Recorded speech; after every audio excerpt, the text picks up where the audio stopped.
Welcome, Tracy Capriotto, the Service Aftermarket's podcast pioneer with the gold standard of aftermarket business podcasts. Join me for Aftermarket Insights as we advance the aftermarket. And as always, know that you'll learn just one thing. Find us on your favorite podcast listening app and remarkableresults.biz or on my YouTube channel. Hi everyone, it's Tracy Capriotto and Bryan Pollock. We're here in Buffalo, New York, and I need a couple services done on my car. So Bryan is test driving right now, and I'm really excited to have him in my car to get his reaction, his opinion. I don't think I've ever done this before. So Bryan, how do you feel so far in this car? I feel like it's a typical Nissan with about 70,000 miles. All right. All right. So do you test drive every car? I do. Every car gets test driven before, even just a New York State inspection or an oil change. And I have this road here. I have that one there. It's a little bit bumpy when they redid it. It's nice for checking for loose suspension parts. And then I have a couple manhole covers I'm going to hit on this road. This one right here I'm going to hit with the right side. Okay. And listen for clunks, and there's none. And then I got one coming up over here on the left side, right before the stop sign here, that I'm going to hit. Listen for clunks. You would hear a yeah, if they had a bad link pin, you'd hear something like a metallic knocking noise. Yeah, I like to do that on every car. And this is a good little street to do it on. It's feel and sound. Mm-hmm. Are you also feeling the brakes too? I am a little bit here, but what I'll do is I'll get out on 31 because a lot of time brake pulsations and brake issues don't show up at 30 miles an hour. Oh. So, depending on, actually we'll go this way. How long have you been doing this routine of test driving every vehicle? Probably since about 2006 when I got burned on a car when they said, oh my! Oh my! There we go. The basic maneuvers. This is a good ride. Those got taken out by a shrub. You can't make that up. That's funny. We couldn't see it that well in the camera. Welcome. It was a little, welcome to farm country. washed out. So, that was funny. Yeah, so anyways, I like to take every car on a little test drive, and we'll just go through here.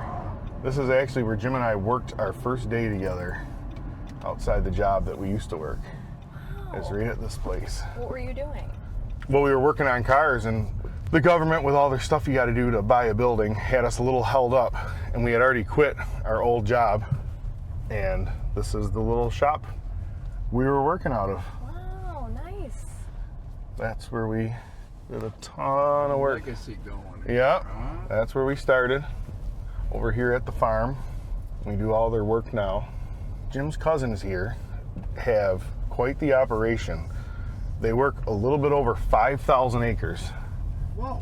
Yeah, wow. And they do a bunch of corn and soybeans, and they do hay that has a high Timothy content that elephants actually like, and a lot of their hay goes to like the Toronto Zoo and the Zoo New York, and yeah, they do a lot of cool stuff. But yeah, I'm just checking for transmission operation, which this one works like every other CVT, which is good. It doesn't have any shutters or anything, because what we don't want to do is change fluid and cause a problem. Okay. Oh boy, we still got shrubbery issues. Yeah, okay, I got you. Have at it. I mean, this is a full test drive experience. I feel like you're testing the steering and alignment. Yeah, we're really getting diverting over a tree. We know that the front camera has warned me about the tree branch and the 100,000-pound truck, so its sensitivity is good from small to large. we know your ADAS systems are probably calibrated correctly. All right, great. And yeah, I'm not feeling anything goofy in the brakes, so. Oh no, it was mad at me because I drove over the line. Well, and so that was something when I first bought this car. It was the first time I had a car that had any sort of ADAS on it with blinking lights and noise and all that. And I remember I was standing in the kitchen at my dad's house, and he said, can you show me how to turn, I want to turn those beeping noises off when I drive. And he had said, just give it 2 weeks. It's a safety feature for a reason. Right. And now I'm so reliant on it when I drive a car that does not have beeping. I feel like I'm just off-roading. I think it actually, both times, now that I think about it, I think it yelled at me because I was a bad person and I didn't use my turn signal and I crossed the fog line, I think is why it was mad at me. Yep. But so now I like it. Yeah, this thing drives pretty good, actually. All right, great. Well, I'm glad my car so far is holding up? So far, this is the first of many investigations. All right, we're back at Wilco Auto Care. Yes. And we'll be right back. Back in the shop. So today, what I'm having service is my transmission fluid. But I mean, I have to say this, Bryan, thank you so much for being a great contributor on the podcast. Mm-hmm. You've had some great episodes, including that ASC episode. Mm-hmm. We actually heard from David Johnson, the president of ASC, I know, that that was he pretty enjoyed awesome. the podcast. And plus, you're always on diagnosing the aftermarket A to Z with what's Yep. his name. So Who? we appreciate that. So, and I feel like, we've become friends over the last year. You've really been a great friend. But with all that being said, the only reason I'm here is to make Justin Morgan happy. Yes. You were verified by Justin Morgan. Yeah, he says, going I over need my- you to take a bullet for me. Says, you know how I'd share a foxhole with you? I said, yeah. I need you to do something for me. So I have heard through other shop owners that when you have a CVT, 60,000 miles plus, you should have your transmission fluid, done, Yes. serviced. And first, what does CVT stand for? Continuously variable transmission. Okay. And I also feel like CVT is kind of like Fight Club, where no one talks about CVT. If they do, it's in like a whisper. What is CVT transmission with a Nissan? So it's actually not just Nissan. There's a company in the overseas called Jetco, which produces most of the CVTs found in most vehicles. We even find them in some Chevys. We find them in Mitsubishis and the Nissans. Long story short, it's 2 pulleys and a belt. And when we say belt, you always think of a rubber belt, but this is actually a metal belt that has friction material on it.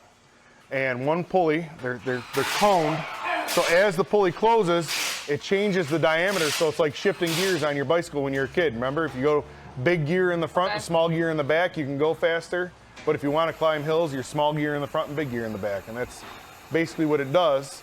And it's continuously variable because there's an infinite number of ratios as compared to a 6-speed, which would typically have 6 ratios. It's heavily reliant on the fluid to do its job with the friction modification and lubrication of that belt. So what does a transmission fluid do?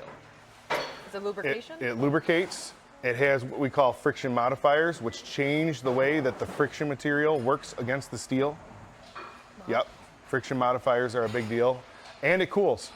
Okay. So it's pretty important to make sure that all that's working correctly. Heat is the enemy of the fluid. As it gets heat cycled, those friction modifiers oftentimes break down. And once the fluid fails, then you get yourself in a situation where the metal parts are actually failing in the transmission because it's unable to do its job with the lubrication and the modification of the friction. And if the transmission goes, that's really bad, It's right? bad.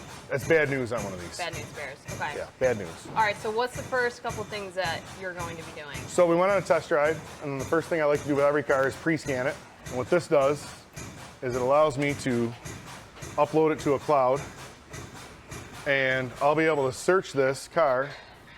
If any customer has any problem ever, I can have this car in the cloud. I can search the plate number. I can see every time I scanned it and what codes were there when I pulled it in. I have access to this for our shop here and our Lockport shop. So I can hop on my computer at home and I can look up if one of my friends calls with a question, hey, you had my car in, what was the deal with this? I can log on, it's called Altus Drive.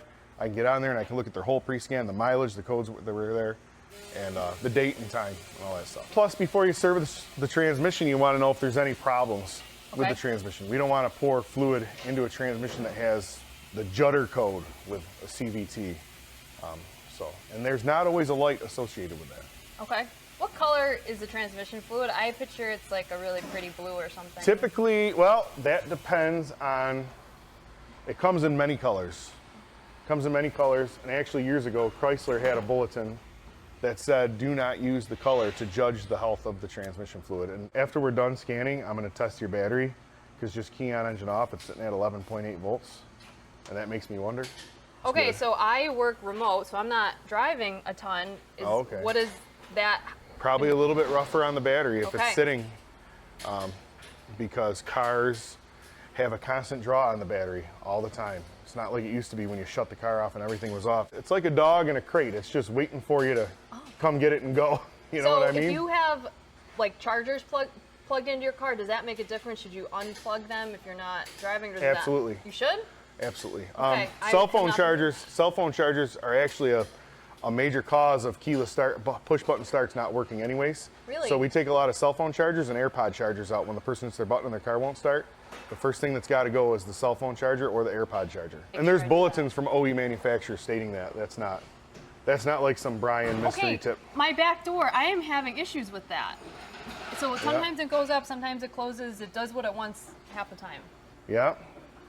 Yeah, so it stores some trouble codes that we can look into at some point in time, but exactly. Things that customers forget to mention or don't mention, it's all, the data doesn't lie, right?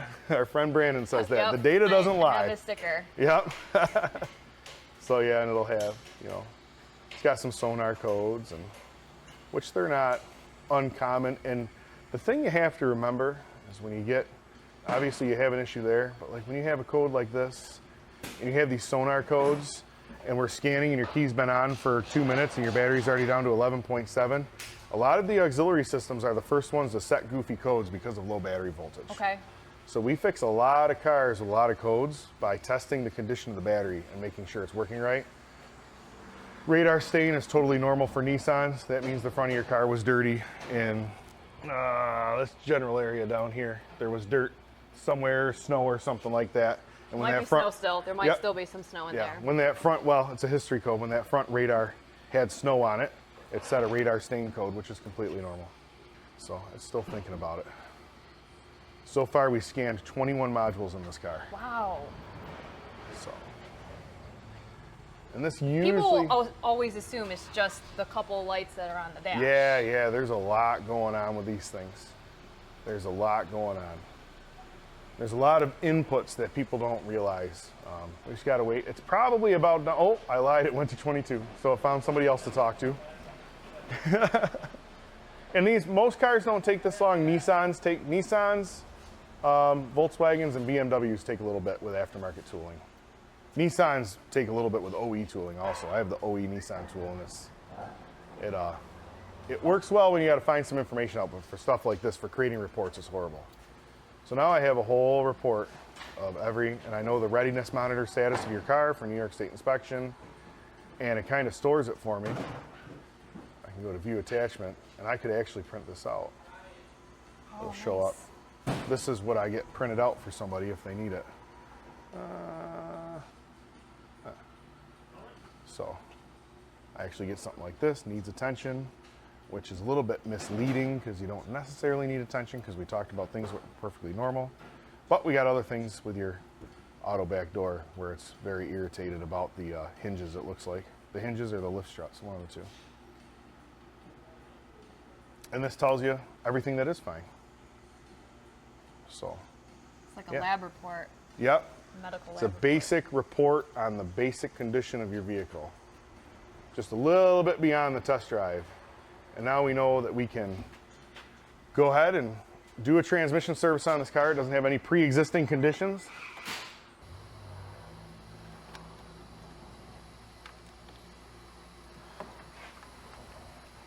So we're gonna double check the battery just in case. In vehicle.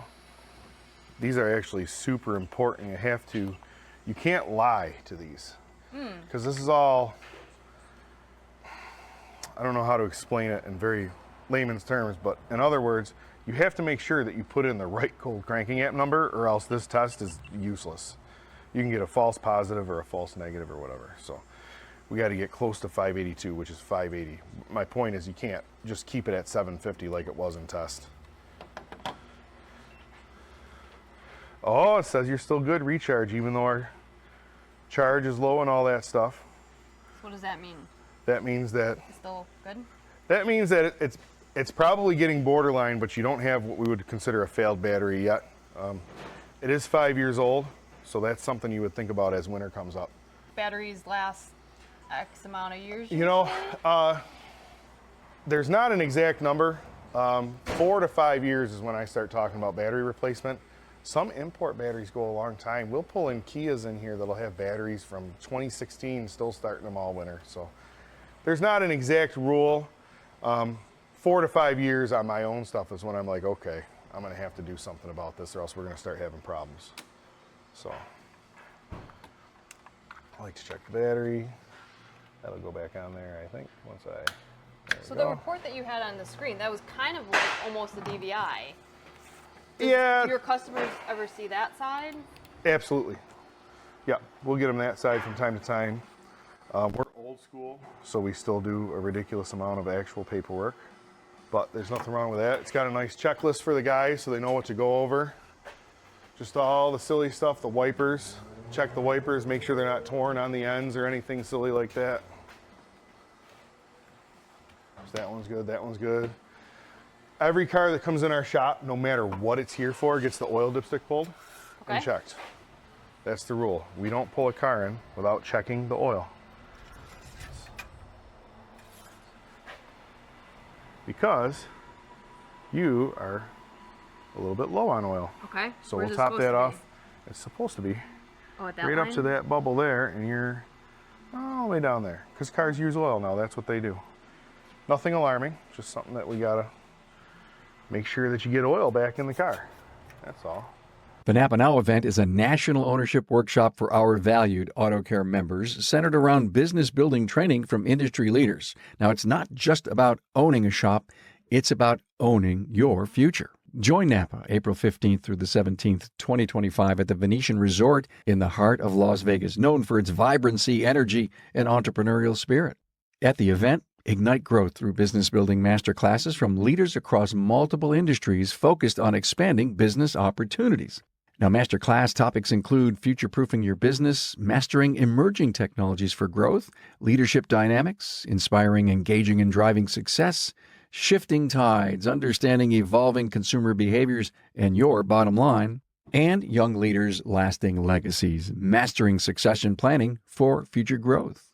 Foster collaboration with other like-minded NAPA Auto Care members and store owners. Stop at supplier studios for training, visit Auto Care vendor partners, and finally, join us in celebrating 100 years of NAPA Auto Parts, along with kicking off the next 100 years of partnership.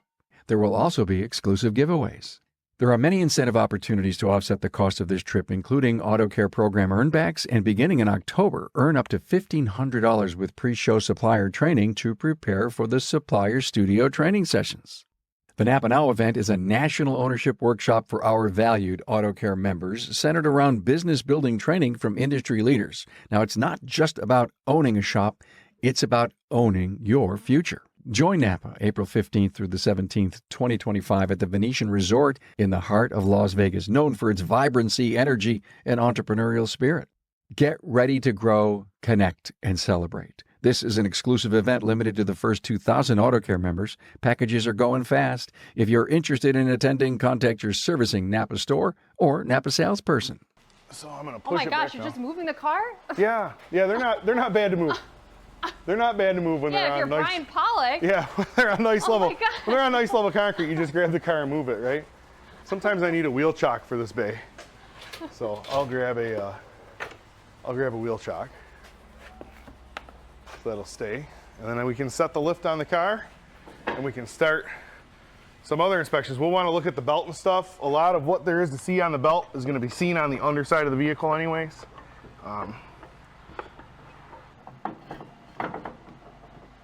Make sure I got that in the spot I want it.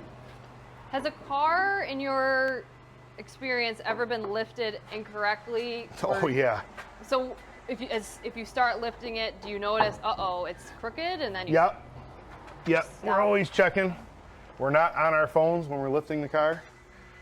All that good stuff. We're gonna put that in park so it quits beeping at us, and we'll get it off the ground a little bit. And I skipped one of my steps. I didn't check the air filter yet, so. Perfect. We gotta get over here and check this air filter. Oh, let's see here. How often do air filters need to be changed? Depends on the operating conditions. All right, with bugs and stuff and where you live? Yeah, let's see if we can sneak this guy out of here. It's got a little bit of dirt on the edge. Not terribly bad. Leave that out for when the customer wants to come in and look at it sometimes. Brake fluid is right here near the max line.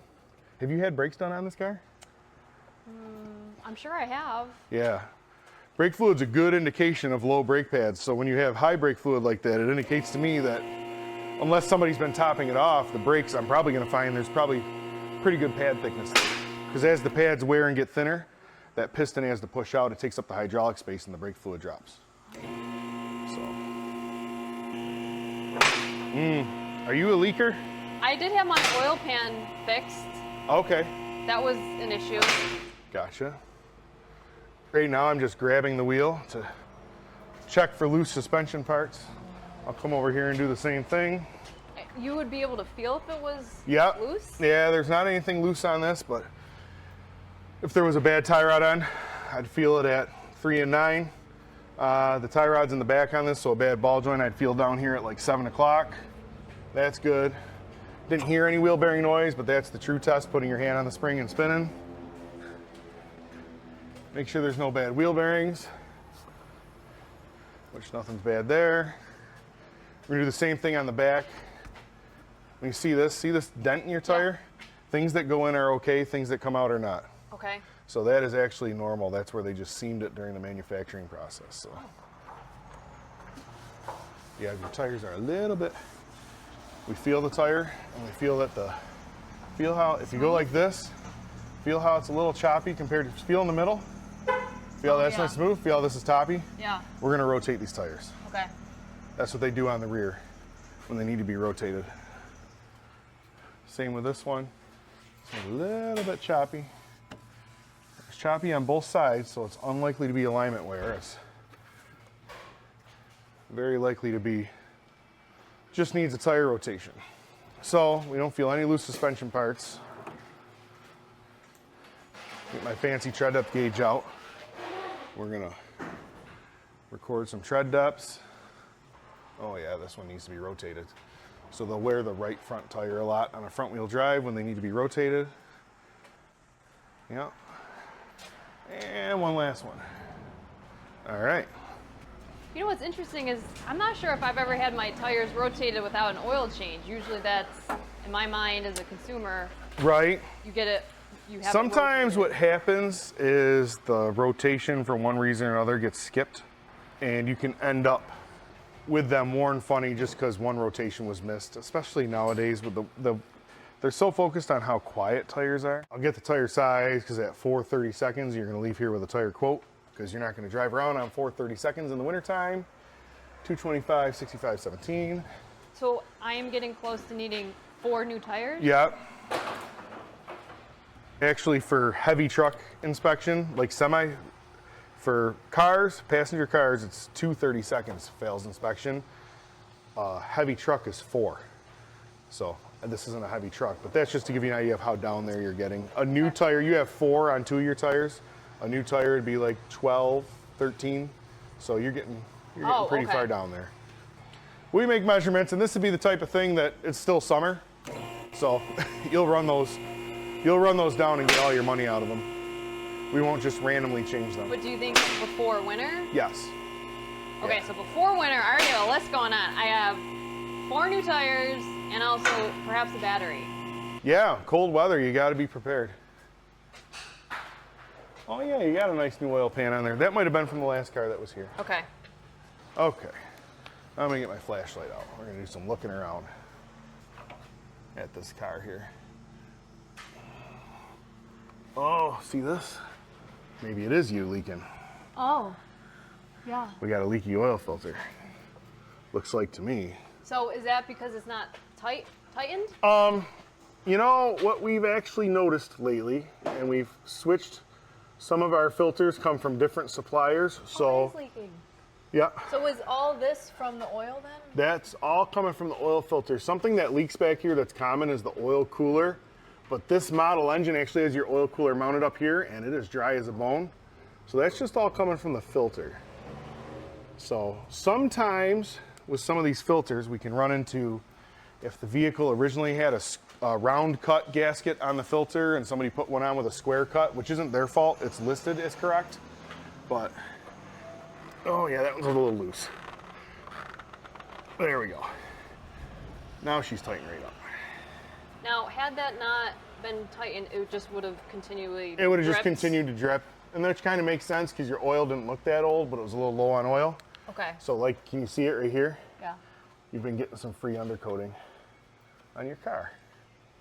That's okay, that stuff happens. Now, So, with that leaking a little bit, would it have eventually completely leaked out all the way? Or it just would have been just there's a lot of hypotheticals. I doubt it. I highly doubt it. Oil is one of those things, when it leaks, it looks a lot bigger than it is. I mean, look at what it left on the ground. That was probably 2 drops. Really? And it left a puddle that big. Oh. You know what I mean? So yeah, if you were to pour, like your engine takes, let's say 4.5 quarts of oil. If you were to pour 1 quart of oil on the ground, it would be like this whole front of this bay would be covered. So Okay, yeah, well, that's interesting to know. I it's- didn't know that. it honestly looks worse than it actually was, if that makes sense. Could it have loosened up with just driving, or no? It's tough to say. It's tough to say. Some materials of some filter gaskets, and I'm just looking around at random things to make sure we're good here. Yeah, you do have plenty of brake pad left. Is this just like glue and salt? That is called seam sealer. Yep, that's what they put in there when they build the car to protect where they've joined some metal together. Yeah, yeah, that's normal. You want to check that up there, these rubber things. Oh, this one doesn't have the rubber. This one's got the regular drive shaft, so you don't have to worry about that. Good. Come back here, check for loose exhaust shields, especially around the gas tank area. Hit my head on your muffler a little bit. Sometimes we'll end up pulling the wheels anyways, but these brakes look good. The inboard pads is usually where you see a lot of wear. If we were going to do a brake inspection, I would pull all the wheels and exercise everything. Looking at the condition, I don't know that it's necessary. So this is this that's part a of the spring. suspension? Yep, that's a coil spring. Wow. And that is the force that holds the vehicle up. And then this is a shock, and this dampens that force, so your vehicle doesn't bounce down the road like crazy, like a Does low it find rider. that like this is peeling? Yeah, that's normal wear and tear for this area. Okay. Yeah, normal wear and tear. Make sure that that's actually, this oil is actually from that up front. Wow. Yeah, it gets on everything. See, there's even a thin film on this. Wow. Yeah, it gets on everything. So, all right. So now that we've looked it over, and we You do stopped this for one issue. every car. Yeah, oh yeah, every single It's like car. your private I'm the detective. last one to touch it. It's got to be good. People got to know what's going on. So now that we've looked this over, I'm just going to document that there was an oil leak. Well, thank you for tightening that. Yeah. Tighten the filter. All right, so now we're going to get to this transmission. There's a little bit of corrosion around this drain plug, but I'm just going to dig at it. I don't know that I'm too concerned with that. We'll probably clean that up and give it a shot of paint before we put it back together. And this is the fill plug on these, I think. Yeah, I'm pretty sure that's the fill plug on these. I'm guessing being a Nissan, that's going to be a 17. There we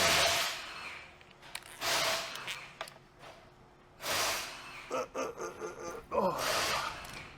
All right. Is that all rusted from, like you said, salt and snow? Yeah, just salt. Now watch yourself. This might spray a little bit. Ah! That can go on the ground. That's okay. There you go. There's the color of your CVT fluid. What I'll do now that this is draining, I'm going to look up the procedure to fill it, Okay. because it's not always the same. It's not always the same of pouring something in and calling It's it a not day. always the same. And you can't know everything. So, Well, unless you're Matt Fonzo. he probably knows how to do this. He probably doesn't. All right, it's 2019 Rogue S. Every car will be a little bit different variations. Well, you just don't know, and as soon as you assume, you do it wrong, and then it's in a transmission and it gets really expensive, and then we just don't go down that road. We just suck it up and look it up. Transmission, automatic, periodic maintenance, CVT fluid inspection, replacement. Perfect. Fluid temp is 104 or less. Blah, blah, blah. They want it at 104 or less because they don't want somebody to get burned. So sometimes it's important to read beyond that. Okay. So they want us to fill it there. Interesting. So what they actually want us to do, even though I'm pretty sure this vehicle has a dipstick tube up top, I don't know that there's a dipstick on it. I think there's a vent cover on that, but they don't actually want us to use that to fill it. They want us to fill it through what they call is the charging hole. Oh. So we'll work on getting that plug out. I'll take my rail sockets with me so I don't get embarrassed again. Let's see, that's this guy here, which is a 14. So it does make a difference filling fluid directionally. Yep. I'm guessing you could fill it through the top, but they probably use the top as the vent. So if you tried to fill it through there, it'll probably get airlocked and it's probably just a pain in the neck. So they have you do it through here. But on some cars, do you fill it from the top? Absolutely. Yeah. Just not on this one, they say. Okay, this one's gonna spit out at us too here. Oh, not that much apparently. It's got a little rubber O-ring on it, that's in good shape. So now, we'll keep looking up the process and make sure we don't miss anything. Install the charging This is service plug kit. info on my car. Yes. That's very fun. I've never seen this. So, and it's a good idea. I was bad, I didn't read this ahead of time, but I do a couple of these. So it tells you fill with 3 1/8 quarts US, blah, blah, blah, right? Start the engine, tells you to do all this stuff. And then look what it tells you to do. It tells you to remove the drain plug again and repeat steps 8 through 18 one more time.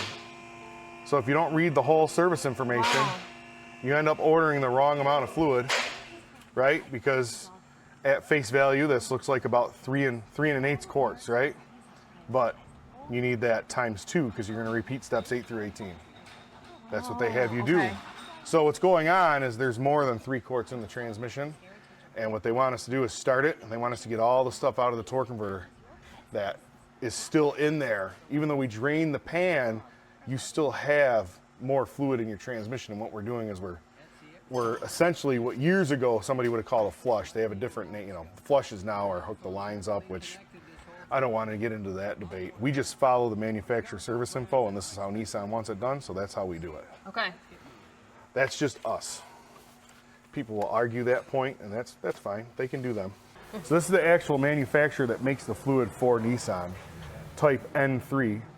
So if the dealer's not convenient, you can get this stuff. You can actually source this through your aftermarket parts store. You just have to know who makes the fluid. Okay. So even to check the transmission fluid on even my 2021 F350, you have to actually get under the truck, and there's a cap you take off, and there's a little mini dipstick in there. It's like that long, and you reach up and pull it out. So yeah, it's super important to look up the service information, how to do it properly and all that jazz. So why would someone not choose Price. the right price and availability? Price and availability. Sometimes it just doesn't matter. Aftermarket Dexron 6, Valvoline's Dexron 6, and I'm not like, any company, it doesn't have to be Valvoline. Their Dexron 6 is gonna work in a GM transmission, but when you get sensitive things like this, we're gonna put the exact right fluid in it. You know what I mean? But that's up to the shop's discretion of what they order. Unfortunately, yeah, definitely up to the shop. So 25 Newton meters, which is what every oil drain plug on the face of the planet takes 25 plus or minus 5 typically. And we're at 27 is what I put on it. So we're good. I feel like I need that for like. You want to try that? Okay. I feel like I need this for like home appliances. Like Okay. Put it right up on there, yeah. Get the socket lined up on the flats. Ready? Okay, and you're gonna push that way. Oh yeah, you gotta keep going. Oh my gosh. Yeah, see? Everybody thinks fixing cars is easy, don't they? Okay. There you go, you got it.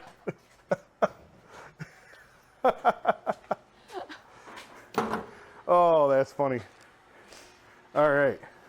Now I'm going to put a little bit over 3 quarts in this, just like it told me to.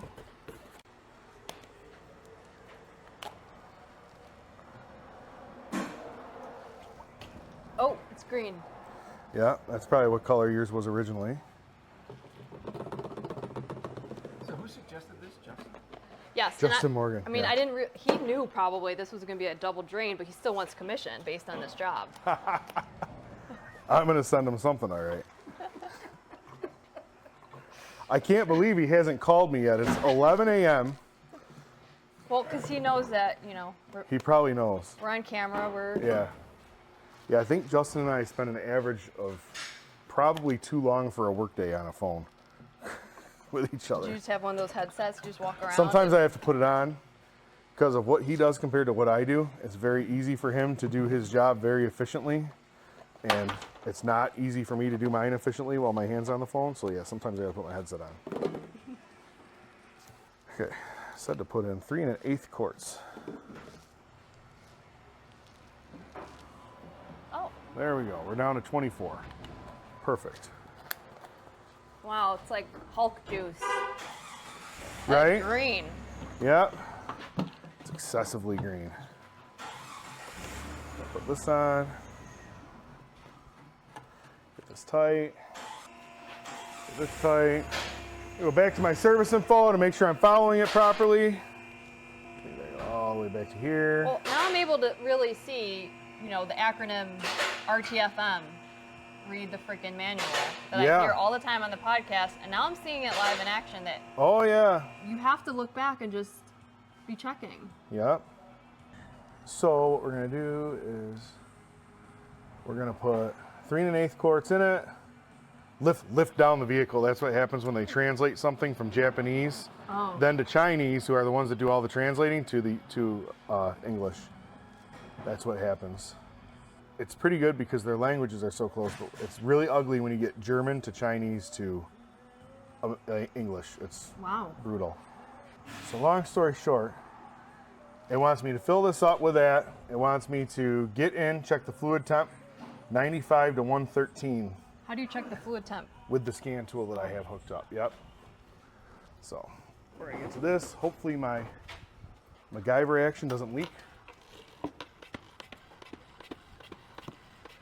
You probably picked the slowest person to do this job in the entire West New York area because I don't do this stuff anymore. But I know it's being done right. If your So- check engine light's on, I got you. I'm fast. But I just don't do this stuff that much anymore. Bryan is coming out of retirement for me, and I appreciate that. If you actually listen to it, you can actually hear it. You could for a minute. You can actually hear it hitting. We're putting it in here, but you can actually hear it sloshing in the pan. Hear it? Yeah. It's sloshing into the pan. So they must have some channel that's been cast into that aluminum housing that goes right over there. Okay. So we're done with that. So you have to undo that and plug it. Yeah. Look at that. Almost like I've been here before. If they would have been the same socket, I'd have put them in the wrong spots. Which is silly because they're the same thread. Perfect. Okay. And now you're going to put your foot on the brake and just let it sit there and drive. And put it in drive? Put it in drive, yep. And just keep your foot right on the brake, yep.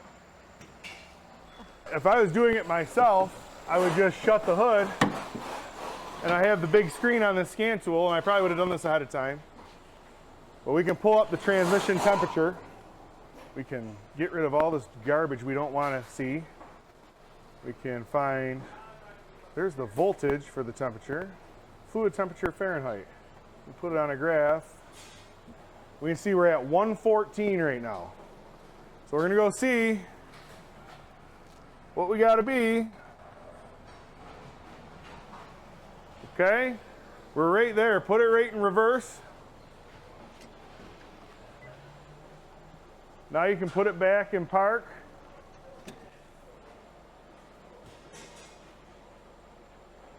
And we're gonna do that one more time. So putting it in different, what is that recycling? What happened when we drain the fluid? Yeah, yes, that is happening. Just like you talked about, it's moving the fluid through different parts of the transmission.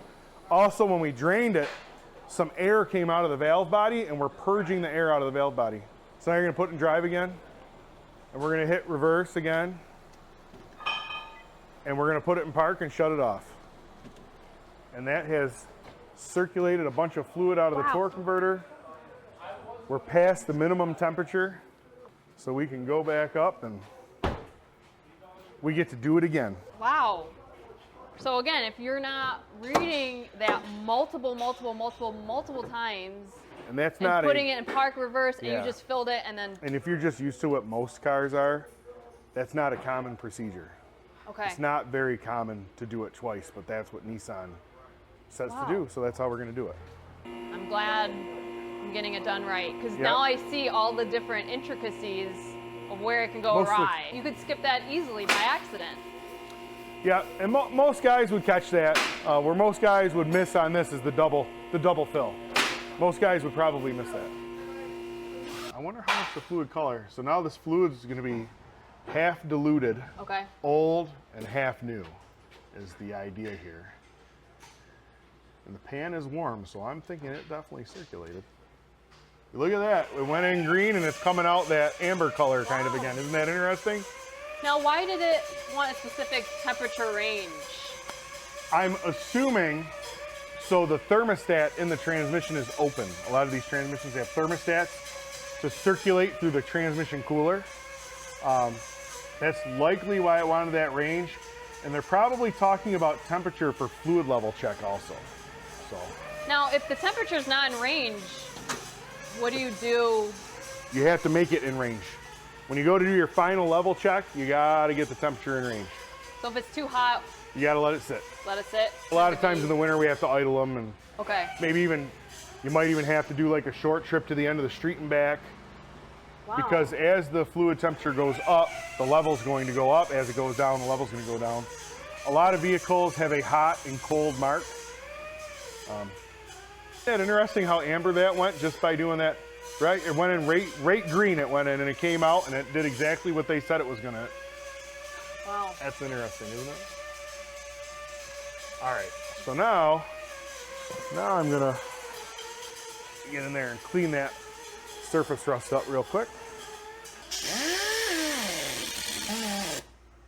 Good. Okay. So if there was too much corrosion, it could prevent it from sealing. From sealing properly. Then we'd have to get a pan, and then you'd be here way longer than you want to be, and you don't want any of that. So what we'll actually do is we'll put this together and we'll dry it off, and we clean it down to bare metal, which is good because the corrosion's gone, but it's bad because it'll actually rust faster. I'm just looking at this crush washer to make sure that's in good shape and it's still plenty thick. And what we'll do is we'll actually clean that up with some brake clean, and we will, come on. And I'll give it a shot. I have black spray paint exactly for stuff like this over there. We'll give it a little shot of spray paint so it doesn't, there we go. So it doesn't continue to rust. Because we took it down to bare metal, so sometimes that makes it rust faster. Oh. So we'll get rid of all that jazz.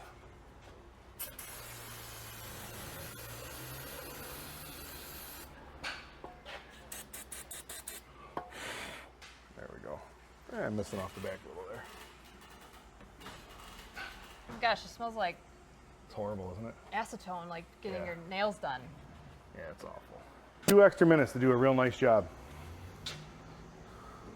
Okay. We're gonna pull this plug out again. Okay. We're gonna re-rig up our, I know I have to do at least this much, and then I'm gonna go read because I wanna be real careful about the level. Twist this backwards a little bit so I can preload this hose. Fill with approximately 3 1/8. Remove the ATF charger hose and charging pipe, then install the open. Note, perform this work quickly because the fluid leaks, which we found out when you pull the pipe out. That's funny. I just like how they put stuff in there. All right. Fluid temp. Okay, so what this is telling us is the same hole that we're filling it through. Once we get up to temperature, we are going to lift the vehicle up and remove the overflow plug and confirm that the CVT fluid is drained from the overflow plug hole. So that's also the hole we're filling it through is also the level setting hole. Slows to a drip, tighten it. Okay, and that is going to be done with start the engine. Right, park, drive, park. What is it? L. L is low, but okay. So What does it mean? Never reuse O-ring. Never reuse O-ring. They're going to want me to change the rubber O-ring, which I'll put a new one on before we put it back together.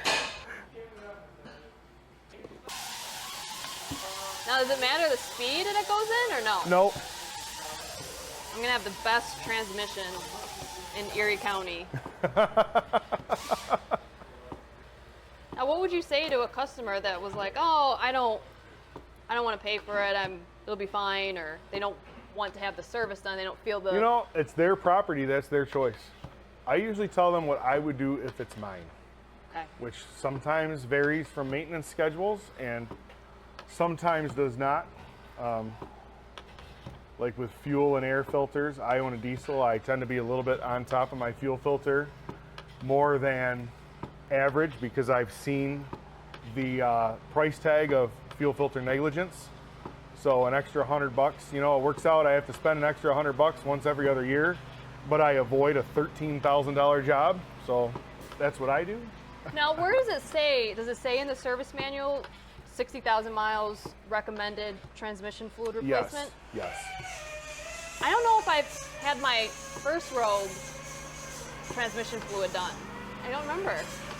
Maybe. 60,000 is also like when you talk to the professionals that just do transmission, that's like the agreed upon thing that's talked about with Nissan CVT fluid changes. You get into a kind of a gray area. You run into stuff that's not exactly maybe listed, certain services, but you're like, hey, if you don't do this, you're gonna have a problem.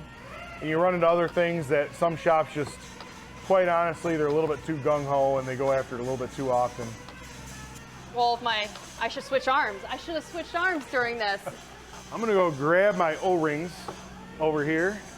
We're gonna get an O-ring for that drain plug, or fill plug. It says somewhere, I promise I read it. Perform this work. Never reuse O-ring. See, you gotta read. So what does that mean? It doesn't want to reuse? It's just a gasket. It's a rubber gasket. It deteriorates over time. When it was installed, it was compressed. So they just want you to replace it, which makes perfect sense. You got all that in there. Okay. But you didn't have to replace it on the other plug? Yep, that was a copper drain washer. What I did is I looked at it real good to make sure it wasn't squashed out. It really still fit loose over the drain plug, so that's in pretty good shape. I'm not really too concerned about that. We're actually just, I'm not even gonna torque this right now because we have to actually pull this back out. So I'm just The plug? Yep, this is what we're gonna do the next step. We're gonna end up pulling this thing back out because what's gonna happen is we're gonna run this and it's gonna circulate the fluid through the transmission. And that's actually how you set the level on this transmission also. So I'm gonna make sure I read it right. I'm pretty sure we gotta do the same thing again. Fill, remove, start engine, park L, park, check, 95 to 113. So now the fluid temperature is gonna be crucial now. Okay. So we're gonna have to check the fluid temperature, and if it's hot, we're gonna have to let it cool down. Temperature, it's not a problem to do the park and neutral to purge the air. The temperature is with the level setting. The hotter the transmission fluid is, the higher it expands under heat, so it's gonna come up. So they have us setting the level with an overflow plug, which essentially means we're going to pull the plug and let the extra drain out. Well, if it's too hot, that level's gonna be too high, we're gonna drain too much out and it won't have enough in it. Wow. So I'd say reading is important. So you'll get in. Okay. And you'll just start it at first and we're gonna check the temperature.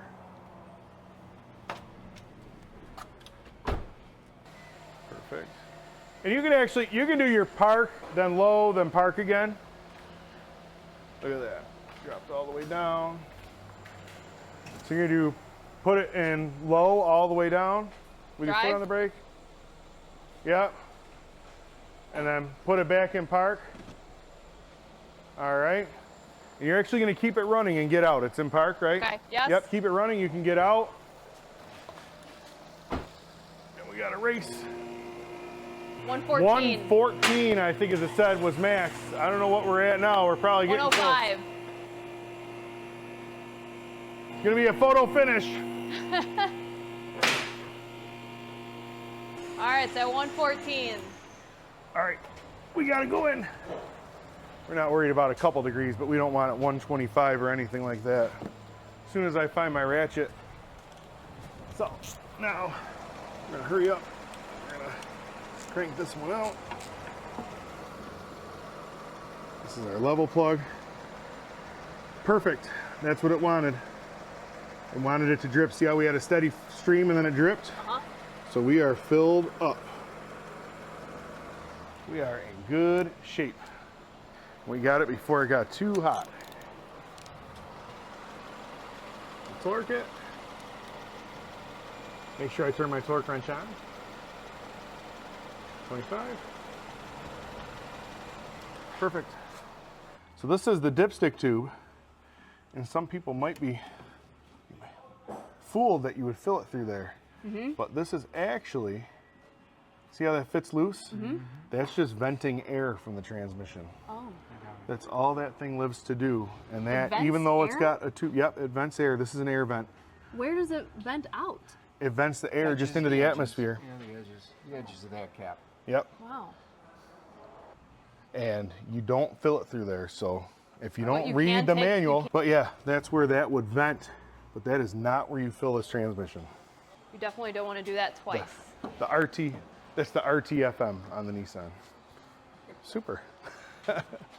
So yeah, that was fun. I loved it. You guys got to watch me take way too long to do this job. No. Oh, I'm sure. They were dying. Yeah, right. This took me. Man, I used to be really good at this. I suck at this now. But yeah. So now you're good for another 60,000 or so. All right, awesome. So if I have this car and it's hitting 120,000, that would be another. Time to do it again. All right, what's left? I think we just got to test drive. We just got to get cleaned Or up. the tires? You said you want to do the tires. Oh, that's right. I was going to rotate the tires. Good thing you're here. I get a tire straightened out.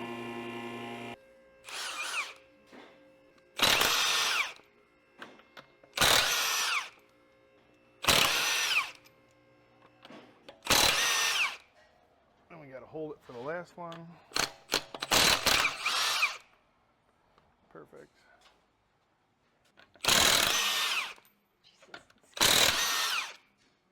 Never sees. This is essentially spray high temp never sees, and we don't ever put never sees on threads.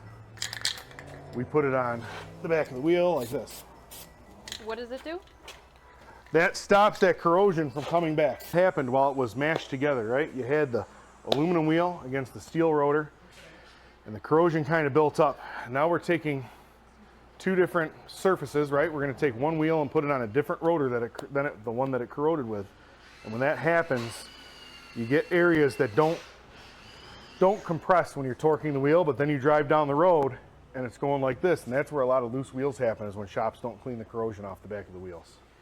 If this was in Florida, if we were in Florida, would you not have that? Probably would not have that. Okay. Yeah. So, and these are looking pretty good. I'm not too worried about that. I do have a tool that cleans this, but these are, see, there's hardly anything there. Those are coated rotors, so that's in good shape. When we rotate a front wheel drive car, or any car, we're going to cross to the primary drive axle. Crisscross. Which means crisscross to the front, and then the fronts go straight back. Now, what happens if you're doing this and then you're like, I forgot which wheel's which? Don't do that. Okay. So you really have to pay attention. Honestly, you could measure the tread depths and look at the condition of the tires and decide which ones should be on the drive axle and which ones shouldn't. You could do that if that did happen. So it's not the end of the world. But, so we can get these on. Wow. This will go on. You want to try that last one? Okay. Now, if you don't grab it like I did, because if you don't do a ton of them, you'll just hurt your finger. So try to get under it, under the actual tire. Only grab the tire? Yeah, don't grab it by the spokes. Oh my God. Yeah, do as I say, not as I do, right? Okay. I'm coming in. You're gonna have to, I think you're gonna have to cut and retie. Oh man! Did you get it? Did I get it? No, the studs aren't in the hole. Okay, hold on. So you gotta take it and you gotta rotate it. I can't believe you just threw these on, Brian. Okay, now I see. All right, you gotta rotate a little bit more. Oh man, you're close. Oh. You got it, you got it. There you go.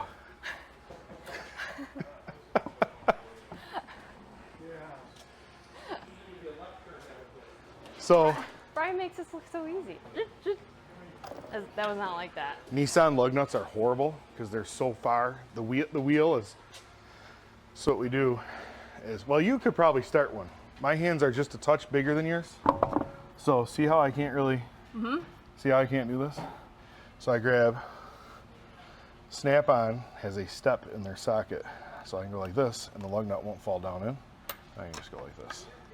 I can start the lug nut. I'll get one, start it all the way in like that.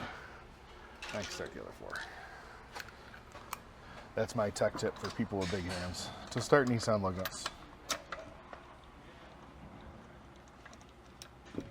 Now, it doesn't matter how you put these on, it matters how you tighten it, right? Correct. Yeah, we're gonna do a whole thing about tightening lug nuts. And why we use a torque wrench. Okay. Those ones are good.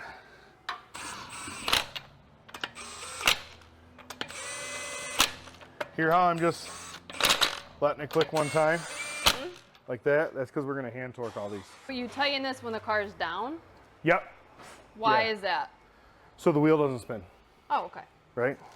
So I have the lift. The lift is kind of engaged here. It's acting as a brake. The car's tire's on the ground. And I can get in here and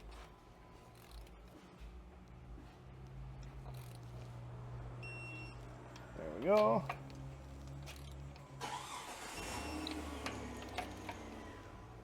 You're gonna push down and you're gonna use your body weight to assist you in torquing the wheel. Okay. I already hit my car. See, it's got the little cheater LEDs on it. Tells you when you're getting close. There you go. Okay, and then I go Right to the lower left. this one? Yep.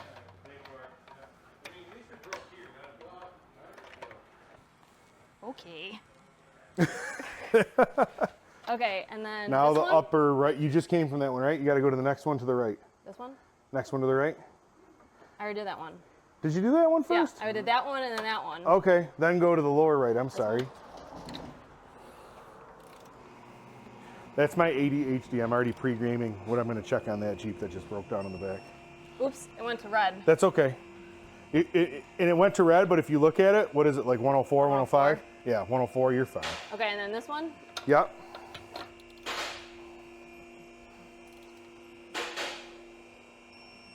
There you go. And then the bottom one. Yep.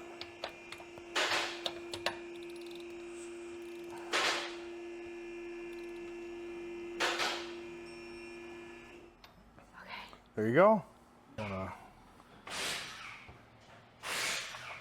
How many times has this fallen into a Oh vehicle? my gosh.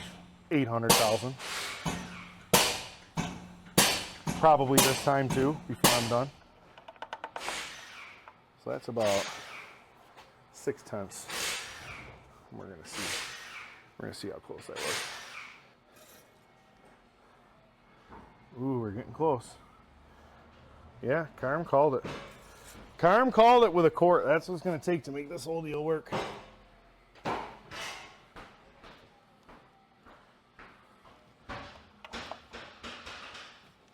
This one's got the lock on it.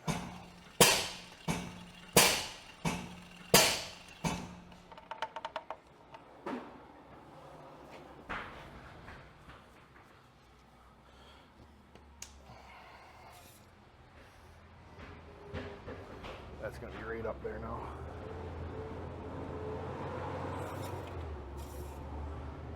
There we go. Okay. So it's supposed to be at the second dot. Yep, second dot. Brian, thank you so much for You're letting welcome. me eat up your entire day doing my vehicle. I learned a lot about transmission fluid. We did the service twice. Yep. We had to look at the service manual a million times to double check. Temperature plays a huge role in that. Drive park plays a role. And then also tires are a lot heavier than I thought. And you make everything look so easy.